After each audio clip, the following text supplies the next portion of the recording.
Hello students, मैं हूं अविनाश खरवार, आपका फिजिक्स टीचर, और स्वागत करता हूं ऑनलाइन एजुकेशन प्लेटफॉर्म एटोमिया क्लासेस में। तो बात करते हैं कि पिछले वीडियोस में मैंने वेक्टर टॉपिक स्टार्ट किया था, कुछ बेसिक डेफिनेशंस बताए थे और कुछ टाइप्स बताए थे, जिसमें पहले हमने क्वांटिटी को एक्सप्लेन किया था कि क्वांटिटी जो है वो दो तरह की होती है, फिजिकल क्वांटिटी और नॉन फिजिकल क्वांटिटी।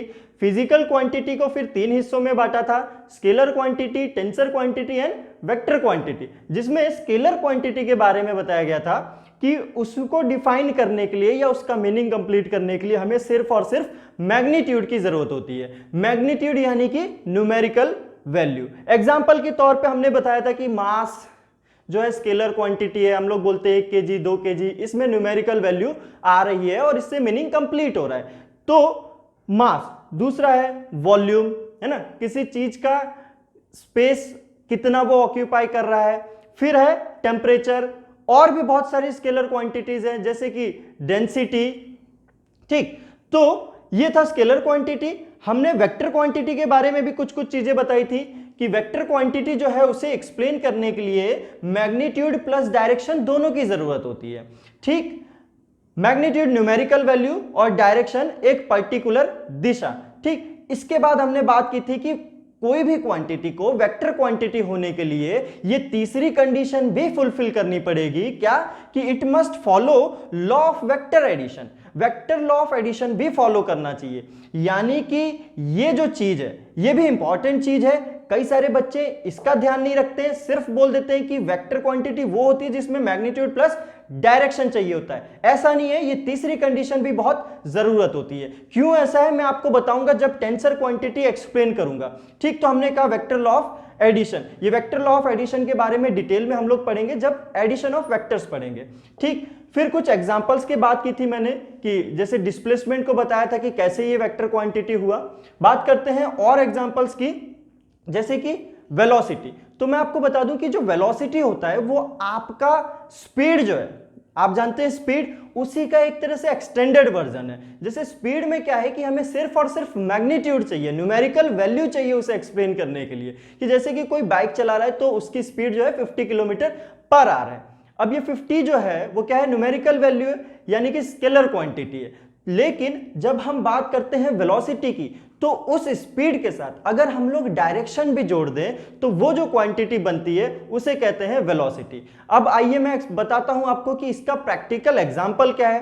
तो जैसे कि हम लोग नॉर्मल जब रोड्स पे चलते हैं तो हमें पता होता है कि रोड सिर्फ और सिर्फ इसी डायरेक्शन में जा रहा है, हमें अपना हैंडल पकड़े रखना है, भाई इस रोड पे हम चलते जाएंगे और डायरेक्शन देख लेंगे कि किधर किधर जाना है और उस पे चलते रहेंगे। लेकिन इमेजिन कीजिए कोई ऐसी जगह जहां पे सब तरफ इक्वल हो, है ना, यूनिफॉर्मिटी हो, आप राइट में भी वैसा ही दिख रहा है जैसा कि लेफ्ट में दिख रहा है, आगे पीछे हर जगह सेम दिख रहा है, तो आपको पता ही नहीं चलेगा कि जाना किधर है। जैसे कि स्पेस नहीं, आसमान में एरोप्लेन्स उड़ते हैं, उनके साथ होता है, तो उन्हें सब डायरेक्शन उनके लिए बराबर ही है, हमें स्पेसिफाई करना पड़ेगा कि उन्हें कौन से डायरेक्शन में जाना है। यानी कि स्पीड तो चलिए उन्होंने देख लिया कि हाँ इतनी स्पीड हम अगर ये रखते हैं तो पहुंच जाएंगे। फॉर एग्जांपल इंडिया से इंग्लैंड जाना है या अमेरिका जाना है तो अपनी स्पीड वो जितनी मेंटेन करेंगे उतने टाइम में पहुंच जाएंगे।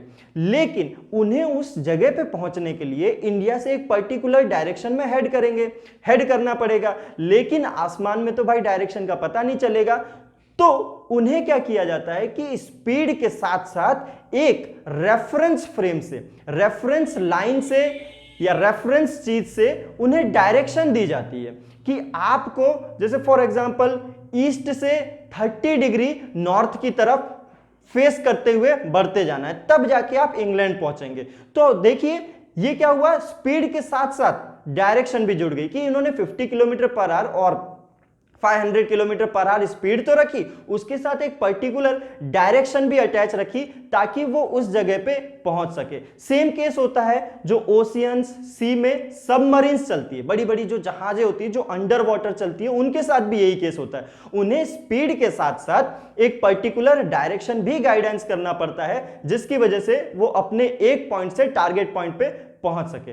तो होप कि आपको वेक्टर क्वांटिटी के बारे में आइडिया क्लियर हो रहा है। और मैं बता दूं आपको कुछ अच्छे एग्जांपल से, जैसे कि फोर्स।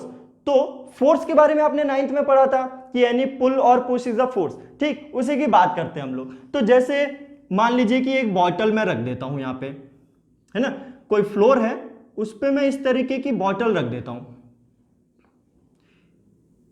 ये हमारा फ्लोर है और इस पे मैंने एक बॉटल रख दी, ठीक। अब इस पे मैं फोर्स लगाता हूं, है ना, मैं आपको एक्सप्लेन करूंगा कि क्यों वेक्टर क्वांटिटी में डायरेक्शन जरूरी है। तो फोर्स लगाता हूं, पहला जो मेरा तरीका है वो है मैं कुछ इस तरीके से फोर्स लगाता हूं, है ना, एक बॉटल ली, बॉटल को ऐसे ऊपर से प्रेस किया मैंने, वर्टिकली प्रेस किया, तो आप देखेंगे कि इसमें कोई इंपैक्ट नहीं हो रहा है, कोई फर्क नहीं पड़ रहा है, अनटिल अनलेस कि आप बाहुबली वाला फोर्स लगा दें उसमें, है ना, नॉर्मल फोर्स लगाइए उस पर थोड़ा इंपैक्ट डालने के लिए, तो आप देखेंगे कि उस पर कोई इंपैक्ट नहीं पड़ रहा है, ठीक। लेकिन अगर इसी चीज को आप दूसरे तरीके से करें, अगर आप इस डायरेक्शन में जितना फोर्स लगाया था आपने उससे भी थोड़ा कम ही लगाइए, उतना लगाएंगे फिर भी आपको इंपैक्ट दिखेगा। अगर मान लीजिए उतना भी लगा देते हैं इस डायरेक्शन में फोर्स, तो आप देखेंगे कि इस बार आपकी बॉटल थोड़ा सा फोर्स लगाते ही डिस्प्लेस हो जाएगी या फिर गिर जाएगी। तो देखिए कि इस वाले क्वांटिटी में डायरेक्शन का कितना महत्वपूर्ण है, कि जैसे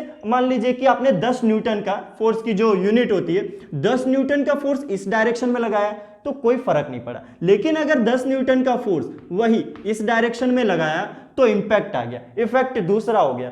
तो इस तरीके से बात करते हैं हम लोग कि वेक्टर क्वांटिटी में डायरेक्शन का भी बहुत इंपॉर्टेंट रोल है, यानी कि उनका मीनिंग कंप्लीट करने के लिए डायरेक्शन बहुत ज्यादा जरूरी है, ठीक। बात हम लोग आगे बढ़ाते हैं और वेक्टर्स के बारे में और देखते हैं कि और क्या क्या चीजें हैं।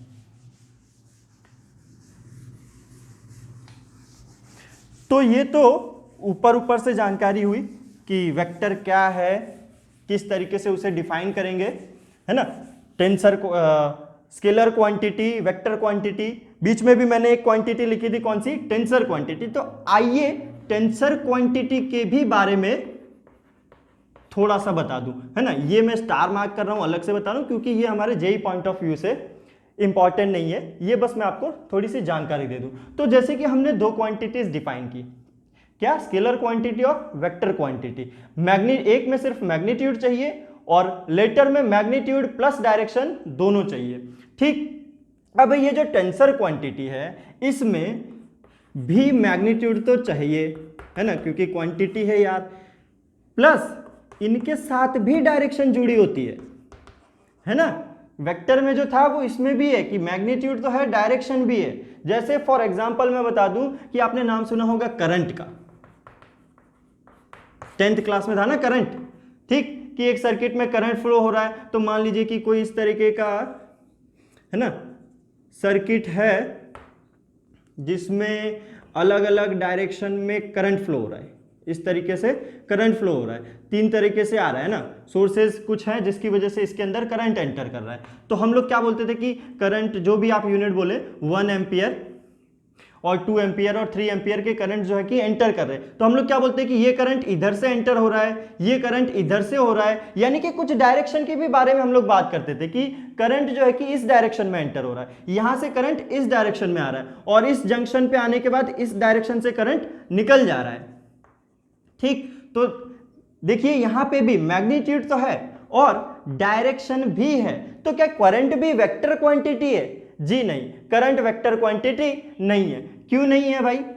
जब ये दोनों चीजें इसने फॉलो की तो वेक्टर क्वांटिटी क्यों नहीं है? ध्यान दीजिए, मैंने क्या कहा था कि वेक्टर क्वांटिटी होने के लिए वेक्टर लॉ ऑफ एडिशन भी फॉलो करना चाहिए, लेकिन ये टेंसर क्वांटिटी जो है वो यहां पे फेल हो जाती है, ये लॉ ऑफ एडिशन नहीं फॉलो करती है, लॉ ऑफ एडिशन नहीं फॉलो करती है, ठीक, डिडंट फॉलो,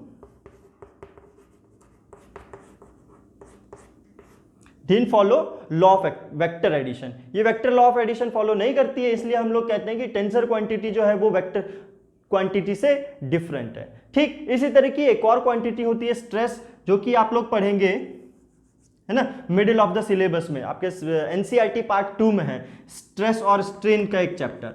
ये जो स्ट्रेस क्वांटिटी है ये मटेरियल के अंदर बिल्डअप होता है, जैसे जो हम लोग फोर्स लगाते हैं तो मटेरियल के अंदर उस फोर्स को रेजिस्ट करने के लिए एक स्ट्रेस बिल्डअप होता है। तो ये जो स्ट्रेस क्वांटिटी है वो भी टेंसर क्वांटिटी है। ठीक, तो ये थे एग्जांपल के टेंसर क्वांटिटी के। होप कि आपको टेंसर क्वांटिटी क्लियर हुआ होगा कि क्या होता है टेंसर क्वांटिटी। आइए वेक्टर क्वांटिटी के रिप्रेजेंटेशन की बात करते हैं कि ये तो भाई बोलने की बात हो गई और डेफिनेशन हो गया कि वेक्टर क्वांटिटी क्या होता है, कितने टाइप से उसको बोल सकते हैं हम लोग। बात करते हैं रिप्रेजेंटेशन की। Representation of vector, representation of vector, vector के लिखने का तरीका कि लिखा कैसे जाए। तो आप देखेंगे कि बुक्स में इन्हें एक कैपिटल लेटर के साथ इनके ऊपर एक एरो का इस तरीके से निशान लगा दिया जाता है। जहां पे भी इस तरीके का लिखा हो आप समझ जाइएगा कि बात हो रही है वेक्टर क्वांटिटी की, यानी कि एक कैपिटल लेटर और उसके ऊपर एरो। कई सारे जगह पे स्मॉल लेटर से भी लिखा जाता है, स्मॉल लेटर से भी लिख सकते हैं, है ना। कैपिटल लेटर और स्मॉल लेटर और उसके ऊपर ये एरो, ये जो एरो है ये इंपॉर्टेंट है नोटेशन के लिए कि इनके ऊपर अगर ये एरो लिख दिया जाए तो वेक्टर क्वांटिटी होगी। कोई भी लेटर आप लिख सकते हैं, एक्स वाई जेड किसी भी तरीके का। इस तरीके से हम लोग वेक्टर को लिखते हैं। कई सारे बुक्स में क्या होता है कि इसी को सिर्फ बोल्ड करके लिख दिया जाता है। जैसे कैपिटल लेटर ए है, इसको बस बोल्ड बना दिया जाता है। तो इस हमें समझना पड़ता है कि ये भी किसकी बात कर रहे हैं, वेक्टर क्वांटिटी की, है ना। ये समझ में कैसे आएगा, क्वेश्चन में या जहां पे भी बात हो रही होगी वहां पे वेक्टर की चर्चा पहले से चल रही होगी तो ये वो नोटेशन करेंगे, क्या कैपिटल लेटर को थोड़ा बोल्ड में बना दिया गया। ठीक, डायग्रामेटिकली बात करें कि डायग्राम से हम लोग वेक्टर को कैसे लिखते हैं। डायग्रामेटिकली तो वेक्टर को डायग्राम में एक एरो से बनाया जाता है इस तरीके से, है ना। ये एरो है जिसमें एक टेल होगा और एक हेड होगा। ये जो हेड है ये वेक्टर की हमें डायरेक्शन देगा कि जो वेक्टर है वो इस डायरेक्शन में पॉइंट आउट कर रहा है हमें। ठीक, ये वेक्टर है तो इसका कुछ मैग्नीट्यूड भी होना चाहिए, न्यूमेरिकल वैल्यू भी होना चाहिए। तो ये जो एरो है इसकी जो लेंथ है वो रिप्रेजेंट करता है हमारा मैग्नीट्यूड, क्या लेंथ को। ये जो लेंथ है ये रिप्रेजेंट करता है इस वेक्टर का मैग्नीट्यूड। अब ये वेक्टर था भाई, एरो हमने रिप्रेजेंट किया तो कुछ ना कुछ डायरेक्शन भी होनी चाहिए। डायरेक्शन होने के लिए क्या है कि हमें कुछ ना कुछ रेफरेंस लेना पड़ेगा, एक रेफरेंस लाइन लेनी पड़ेगी। आमतौर पे हम लोग डायरेक्शन जो ईस्ट वेस्ट नॉर्थ साउथ है हॉरिजॉन्टल प्लेन में उसको रेफरेंस ले लेते हैं, या फिर कार्टेशियन जो प्लेन है हमारा एक्स एक्सिस वाई एक्सिस उसको भी हम लोग रेफरेंस ले लेते हैं। तो लेट्स से कि ये वर्टिकल प्लेन में है और ये जो डायरेक्शन है वो x axis positive X axis की है। ठीक, तो पॉजिटिव एक्स एक्सिस से डायरेक्शन कैसे देंगे यार, तो हम बताएंगे कि पॉजिटिव एक्स एक्सिस से एट सम एंगल थीटा पे ये वेक्टर पॉइंट कर रहा है। ठीक, तो क्या ये वेक्टर क्वांटिटी को रिप्रेजेंट करने का तरीका है, इसका एक मैग्नीट्यूड होगा। लेट से मैं फॉर एग्जांपल बता देता हूं कि इसका मैग्नीट्यूड 1 मीटर है ना।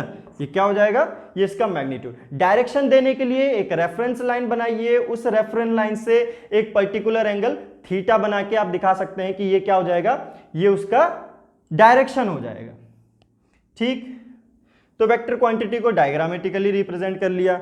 और कौन कितने तरीके हैं भाई वेक्टर को लिखने के लिए, और देखते हैं कि स्टैंडर्ड फॉर्म से कैसे लिखते हैं वेक्टर को। तो जैसे मैंने बताया कि कैपिटल लेटर से लिख सकते हैं वेक्टर को, उसके ऊपर एक एरो बना देते हैं इस तरीके से। ठीक, क्या किया जाता है कि vector A is equal to, है ना, ये एक फॉर्म है जिसको हम लोग बोलते हैं नॉर्मल फॉर्म। नॉर्मल फॉर्म में वेक्टर को लिखना, नॉर्मल फॉर्म में वेक्टर को लिखना। Vector A is equal to, let's say इसका मैग्नीट्यूड बोल देते हैं 5 यूनिट्स।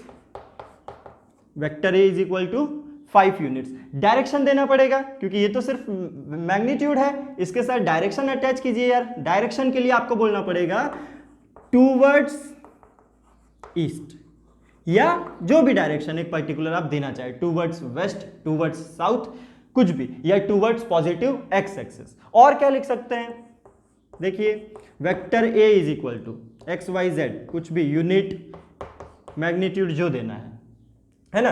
और एंगल दे दीजिए कि 45 degree with positive X axis, है ना, पॉजिटिव एक्स एक्सिस, या फिर general theta degree with positive X axis, negative X axis और positive Y axis, positive Y axis. ठीक, अब ये जैसे इसकी मैं बात करूं कि X unit 45 degree with positive X axis, तो पॉजिटिव एक्स एक्सिस में देखिए क्या होगा कि जैसे पॉजिटिव एक्स एक्सिस तो ये हो गई, एक्स यूनिट मान लो ये एक्स यूनिट हो गया यार, यहां से लेके यहां तक एक्स यूनिट हो गया। ठीक, ये जो डायरेक्शन है 45 डिग्री, अब 45 डिग्री दो तरीके से हो सकती है यार, यहां से ऊपर भी जा सकते हैं हम लोग 45 डिग्री के लिए, सॉरी,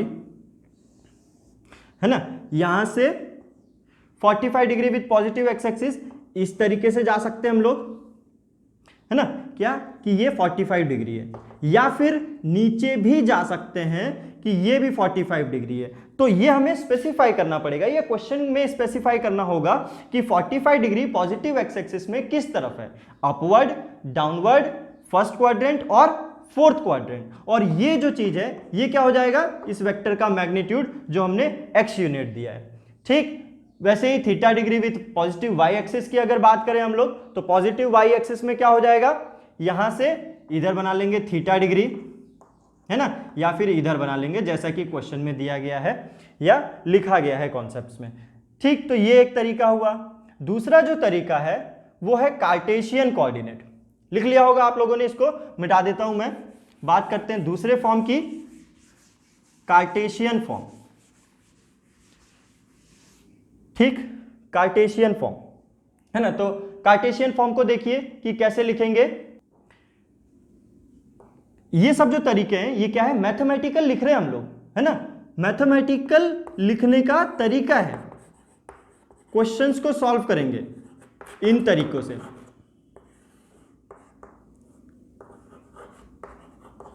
जैसे नॉर्मल फॉर्म भी मैंने बोला वो क्या है, वो मैथमेटिकल वे है उसका लिखने का, वेक्टर का। बोलने को तो हमने बोल दिया, लिखने के लिए मैथमेटिकल वे। दूसरा वे कौन सा है, पहला मैंने बताया नॉर्मल, दूसरा है Cartesian form. Cartesian form, Cartesian form में वेक्टर्स को तीन तरीके से लिखा जाता है। कौन कौन से तीन तरीके,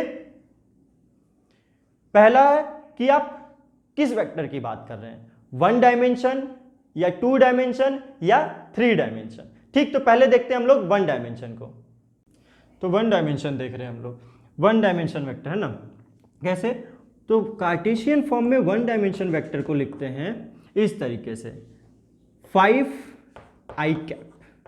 देखिए नई चीज जुड़ी है, आई कैप, है ना, तो ये आई कैप जो है वो यूनिट वेक्टर है, वो मैं बताऊंगा आपको अच्छे से, अभी सिर्फ लिखने के बारे में बता रहा हूं। आई कैप से आपको पता चल रहा होगा वन डायमेंशन यानी कि सिर्फ एक डायरेक्शन को जोड़ रहा है, ये एक डायरेक्शन अटैच कर रहा है इस वेक्टर के साथ, इसलिए वन डायमेंशन, ये है वन डायमेंशन। टू डायमेंशन में वेक्टर जो है उसको ऐसे लिखते हैं, 5 आई कैप प्लस 5 जे कैप, ये क्या हो गया, टू डायमेंशन। ठीक, इसी तरीके से थ्री डायमेंशन अगर जोड़ना है तो 5 आई कैप प्लस 5 जे कैप प्लस 5 के कैप, ये हो गया थ्री डायमेंशन। तो वन डायमेंशन, टू डायमेंशन और थ्री डायमेंशन में मैंने वेक्टर लिखा है ना। डायमेंशंस क्या होते हैं, कैसे वन डायमेंशन, टू डायमेंशन, तो वन डायमेंशन जो है वो लाइन को रिप्रेजेंट करता है, टू डायमेंशन एक प्लेन को रिप्रेजेंट करता है। जैसे ये बोर्ड जो है मेरा वो टू डायमेंशन है, इस पे मैं कुछ भी चीजें लिखूंगा तो वो टू डायमेंशन होगी। ठीक, थ्री डायमेंशन यानी कि इस रूम जैसे स्पेस की बात करते हैं हम लोग, जैसे मैं हूं तो मैं हमेशा थ्री डायमेंशन में ऑक्यूपाई करूंगा। ठीक, तो ये वेक्टर को कार्टेशियन फॉर्म में लिखने के तीन तरीके हैं। ये जो 5 लिखे हैं ये मैग्नीट्यूड है ना, ये हम लोग कुछ भी लिख सकते हैं, X Y Z A B C, ये सिर्फ एग्जाम्पल के तौर पे मैंने लिखा है। ठीक है बच्चों, तो दो फॉर्म में हमने बताया कि वेक्टर को नॉर्मल फॉर्म में और कार्टेशियन फॉर्म में लिखा जाता है। तो आज के वीडियो में सिर्फ इतना ही। हम लोग नेक्स्ट वीडियो में जो है बात करेंगे प्रॉपर्टीज ऑफ वेक्टर्स की और addition and subtraction of vectors की। ठीक, इसमें सबसे इंपॉर्टेंट जो टॉपिक है वो है कंपोनेंट ऑफ वेक्टर, उसको बहुत अच्छे से पढ़ना है। ठीक, थैंक यू।